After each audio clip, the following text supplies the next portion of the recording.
What if I told you I'm a bit sceptical, although welcome. Donald Trump's a peace in the Middle East.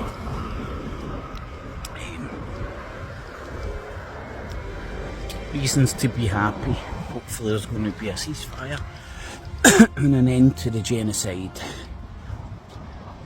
Good thing. Sceptical. Just listen to the details, you know. The first question I would beg is, what the hell is going to happen when Israel get their hostages back? Will Donald Trump keep his word and make sure America enforce the ceasefire? Now remember, what we're talking about here is a ceasefire, not an end to the war as well. So the first time that a ceasefire is agreed, conditions to the ceasefire, those conditions get dealt with, negotiated, yada yada yada, and then later down the line somebody goes like that, oh, they've broke the ceasefire, let's restart the war. That's what I'm uber sceptical about. Is Israel going to get the hostages back and then just resume the war? Other questions. Do you know when the Nobel Committee is choosing who gets the Nobel Peace Prize? You couldn't make this fit any better, because obviously today peace in the Middle East has been announced, and then tomorrow, shit you not, stick it in your Google. So I'm going to start saying stick it in your AIs, because everybody's using AI. Stick it in your AIs and you find that the Nobel Committee is picking the Peace Prize thing jig tomorrow. Coincidence? It's not as if Trump hasn't spoke about. It's not as if Trump has spoke about wanting that constantly.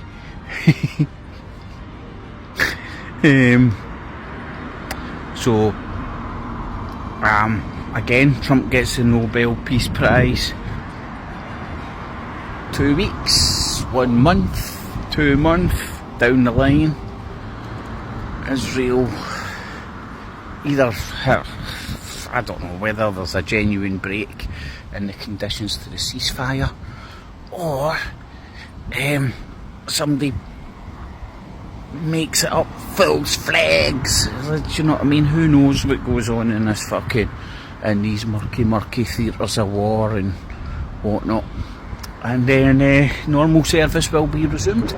Also as well, go and listen to what Trump is saying when he's coming out and saying this stuff. He's talking about already he's getting the reconstruction all sorted to make the Riviera of the Middle East with his partners, and his partners are all those the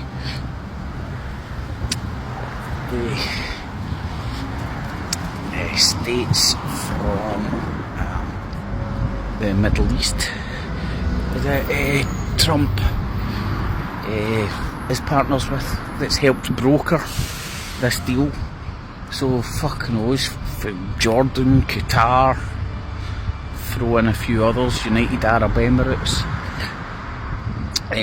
So they've all been promised real estate, ain't they? That's what Trump fucking flourishes on, real estate. that's his thing.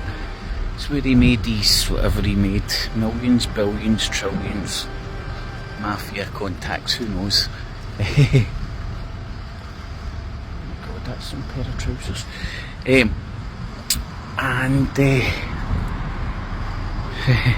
Aye, that's why I'm sceptical. But, you know, I would love to go ever the optimist. But I'd just be lies, because like every time you're optimistic, you just get sadly shot down, because it's Groundhog Day. You know what I mean? Who was that fucking cunt? The guy that always used to turn up with the tea towel and he said, Yasser Arafat. I remember him from when I was growing up, you know, like I was too busy out and about. But you would see him that back in 3-4 channel days, you know. You would see him on the TV and all that. Was it with Perez? And was that the Camp Dave? Well, I don't know. Again, that's what I'm saying. It's Groundhog Day. They've all just melted into one. I've heard this shit before. I'll believe it when I'll see it. That's the best way to put it. I will believe it when I see it. So fingers crossed. So do you think Trump's peace will last? Do you think it's real? Do you think it's posturing before he gets the peace prize? And what do you think Israel's going to do when they get the hostages back? Things that are on the front of my mind instead of all this kumbaya shit, but fingers crossed. I get it, got it, good. Cat cheese, no cats. No cheese. Maybe only some people.